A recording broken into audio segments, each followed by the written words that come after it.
نحمدہ و نصلی و نسلم علی رسولہ النبی الکریم الامین وعلی آلہ و صحبہ اجمعین۔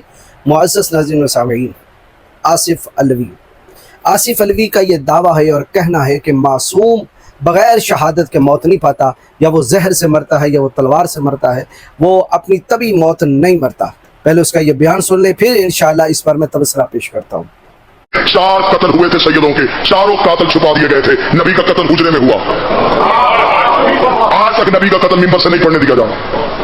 کہہ دیا کہ نہیں جی نبی طبعی موت مر گئے۔ معصوم تو طبعی موت مرتا ہی نہیں۔ طبعی موت وہ مرتا ہے جس کی طبیعت میں توازن برقرار نہ رہے، اور جس کا جسم میں کنٹرول نہ ہو، وہ کائنات میں کنٹرول کیسے کرتا ہے؟ معصوم یا زہر سے یا تلوار سے، معصوم یا زہر سے مرتا ہے یا تلوار سے، کہ معصوم تبھی وفات نہیں پاتا کہ جس کا طبیعت پر کنٹرول نہ ہو، اس کا جناب والا کائنات پہ کیا کنٹرول ہوگا۔ اپنی طرف سے مفروضہ بنانا، میں دکھاؤں کہ معصوم جو ہے وہ تبھی وفات پاتے ہیں۔ ضروری نہیں ہے کہ معصوم کو زہر سے شہید کیا جائے، ضروری نہیں ہے کہ معصوم کو جو ہے وہ تلوار سے قتل کیا جائے۔ یہ قرآن ہے، اور وہی قرآن جس کے بارے میں حضور نے فرمایا میں قرآن اور اہل بیت چھوڑ کے جا رہا ہوں۔ مضبوطی سے تھامنا، اپنی طرف سے کوئی تکے وغیرہ لگا کے عقیدہ نہ بنا لینا، قرآن کے مطابق عقیدے بنانا۔ اور تم نے فقط تبرک کے لیے قرآن رکھا ہوا ہے، پڑھنا تمہیں آتا نہیں، سمجھنا تمہیں آتا نہیں، عقیدے تم اپنے خود بناتے ہو۔ میں دکھاتا ہوں قرآن مجید فرقان حمید سے وہ مقامات کہ معصوم انبیاء، اور انبیاء سے بڑھ کے کون معصوم ہے؟ معصوم جو ہیں انبیاء وہ تبھی وفات بھی پاتے ہیں، شہید بھی ہوتے ہیں۔ یقتلون النبیین بغیر الحق، نبی شہید بھی ہوئے ہیں اور نبی وفات بھی پاتے ہیں۔ یہ کہنا کہ معصوم تبھی وفات پاتا ہی نہیں، اس کا مطلب ہے جو تبھی وفات نہ پائے وہ معصوم نہیں ہوتا، بقول تمہارے کہنا یہ چاہتے ہو۔ تو قرآن نے تو تبھی وفات کس کی ذکر کیا، میں بھی دکھا دیتا ہوں۔ حضرت یعقوب علیہ السلام پہلا سپارہ، اللہ رب العالمین قرآن مجید فرقان حمید میں ارشاد فرماتا ہے حضرت یعقوب علیہ السلام کے بارے میں، ام کنتم شہداء اذ حضر یعقوب الموت، کیا تم اس وقت حاضر تھے جب یعقوب علیہ السلام کے پاس موت آئی؟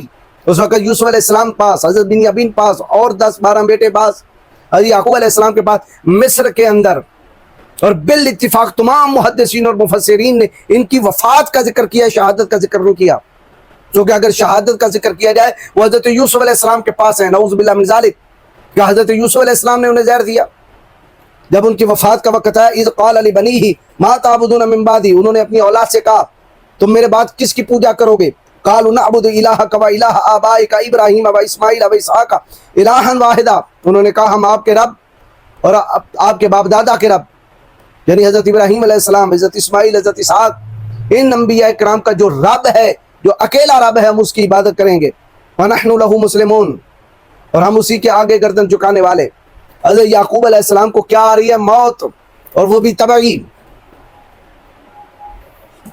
اسی طرح یہ حیات القلوب ہے میرے پاس، میں حیات القلوب سے بھی چند آپ کے سامنے ملا باقر مجلسی کو آپ کے سامنے رکھ دیتا ہوں۔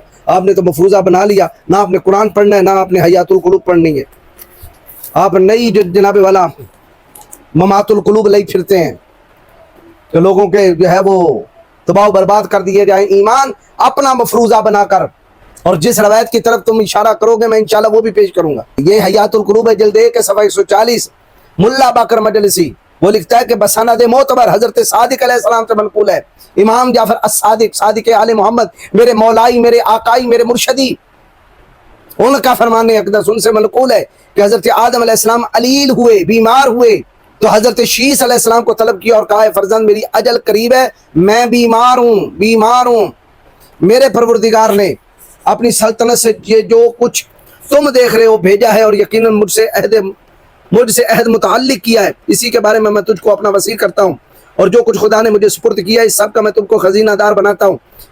یہ میرے سر کے نیچے کتاب وصیت ہے، اس میں علم کا اثر اور خدا کے اسماء بزرگ ہیں۔ جب میری وفات ہو جائے، شہادت نہیں، جب میری وفات ہو جائے ان کو لے لینا، اور ہرگز کسی کو اس پر مطلع نہ کرنا، اور نہ سال آئندہ تک اس پر نظر کرنا۔ اس صحیفہ میں سب کچھ ہے جن کی تم کو اپنے امور دینی و دنیاوی میں ضرورت ہوگی۔ حضرت آدم علیہ السلام اس صحیفہ کو جنت سے لائے تھے، پھر فرمایا کہ مجھے بہشت کے میوہ کی خواہش ہے۔ حضرت آدم علیہ السلام بوقت وصال کہہ رہے ہیں کوہ حدید پر چلے جاؤ، وہاں جس ملک کو دیکھنا میرا سلام کہنا، اور کہنا کہ میرے پدر بیمار ہیں اور تم سے بہشت کا میوہ ہدیۃً طلب کرتے ہیں۔ شیس علیہ السلام پہاڑ پر گئے، جبرائیل علیہ السلام کو ملائکہ کے گروہ کے ساتھ دیکھا،